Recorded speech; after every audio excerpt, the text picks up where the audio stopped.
যে আমরা স্বীকার করে নিচ্ছি যে নির্বাচন যেন কোনোভাবেই পিছানো না হয়, সেজন্য আমরা একরকমের করেছি মুঘলের হাতে, খানা খেতে হবে একসাথে, এইভাবে আমরা নির্বাচনটাকে মেনে নিয়েছি এবং সংস্কার ওই সময় আপনারা যা বলেছেন সেটাকে আমরা মেনে নিয়েছি। এখন যেহেতু আমরা নির্বাচিত হয়ে গিয়েছি, এখন আর মানুষকে পিপলকে কেয়ার করার আমাদের কোনো সময় নেই।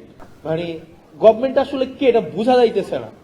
মানে এটা আসলে হাসিনার সময় নাকি বোঝা যাইতো যে ডিসিশনটা দিন শেষে কে নেয়।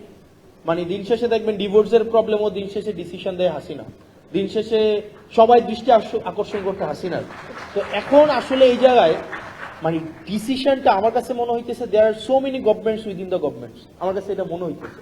মানে আমি নিশ্চিত না, কারণ এবং আপনি দেখবেন খুব শীঘ্রই এটা বলা হবে যে আমাদের প্রাইম মিনিস্টারকে, এইচপিএম কে ভুল বুঝানো হয়।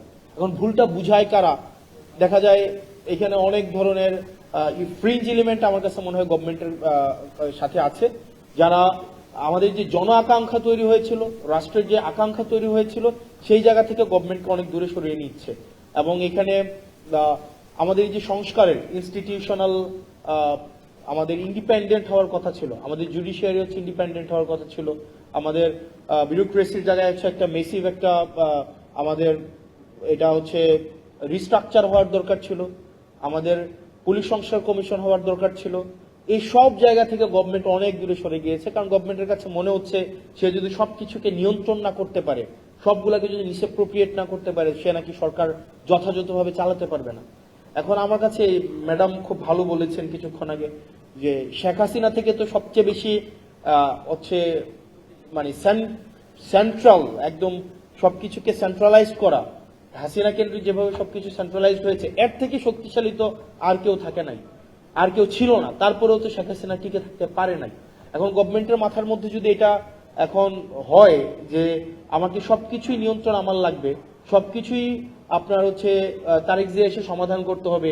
একদিন দেখলাম যে মিনিস্ট্রিতে কোনো এক এমপ্লয়ের ওনার ছেলে হারায় গেছে, এইটা এই জায়গায় তারেক জিয়া এই জিনিসটাকে সলভ করতে হয়েছে। তো এই জিনিসটা আমাদের জন্য কোনো সুখকর নয়। এবং ওই দিন জনাব সালাউদ্দিন সাহেব বললেন, উনি মানে স্বীকার করলেন, এটা গভর্নমেন্টের একটা দীনতা, উনি স্বীকার করলেন যে আমরা আসলে যে একরকমের এটা ওনাদের সংস্কার নির্বাচন হওয়ার জন্য ওনারা তখন যা বলেছে সেটা মেনে নিয়েছে।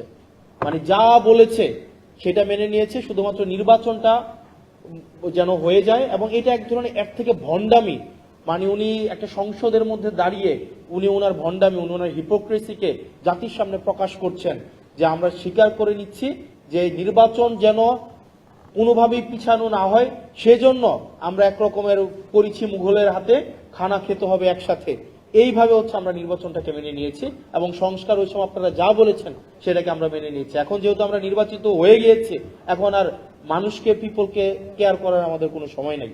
তো সেজন্য আমার কাছে মনে হচ্ছে যে গভর্নমেন্ট যেইভাবে যাচ্ছে এটা খুব সুখকর এবং দীর্ঘমেয়াদী কোনো ইতিবাচক প্রভাব রাখবে বলে আমার মনে হয় না।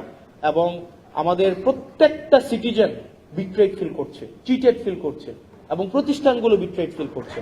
কারণ আপনি বলেছেন, এবং পুলিশ সংস্কার কমিশন, পুলিশের সুরক্ষার জন্য পুলিশ সংস্কার কমিশন দরকার ছিল। আপনারা দেখেন পুলিশকে কিভাবে রাজনৈতিক হাতিয়ার হিসাবে ব্যবহার করা হয়েছে দীর্ঘ 17 বছর। ভাই, পুলিশই তো মানুষ, সে মানুষ না, তারও তো নিজস্ব প্রোটেকশনের দরকার আছে। কিন্তু আপনি দেখেন আবার পুলিশের পোস্টিং, আবার পুলিশের প্রমোশন, আবার পুলিশের পদায়ন, সবগুলাকে আপনার মন্ত্রীর ইচ্ছার মধ্যে আপনি রেখে দিলেন। আবার আপনি দেখেন আপনার বিচার বিভাগের আপনার সংস্কারটা হয় নাই।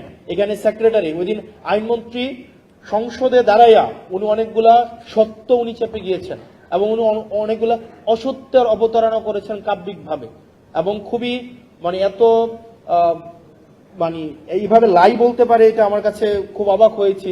উনি বলেছেন পোস্টিং, প্রমোশন, পদোন্নতির এটার কোনো এখতিয়ার নাকি আইনমন্ত্রীর নাই। খাতা কলমে অবশ্যই নাই, কিন্তু প্র্যাকটিসে আইনমন্ত্রী যেটা বলে সেটাই হয়। এখন আপনি একটা বিচারক, ফেয়ারলেস কোন একটা বিচার কার্য পরিচালনা করবে, বাংলাদেশে এই পরিস্থিতি নাই। আপনি তার সেক্রেটারিয়েটটা আপনি তাকে দখল করে রাখলেন।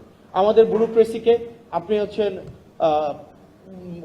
স্ট্রাকচারাল রিফরমেশন আনলেন না, এবং এটা না আনার কারণে যেটা হয়েছে, পুরা জাতির প্রত্যেকটা ভোটার, ইভেন বিএনপিকে যারা ভোট দিয়েছে তারাও প্রতারিত হয়েছে, তারাও নিজেরা চিটেড ফিল করছে।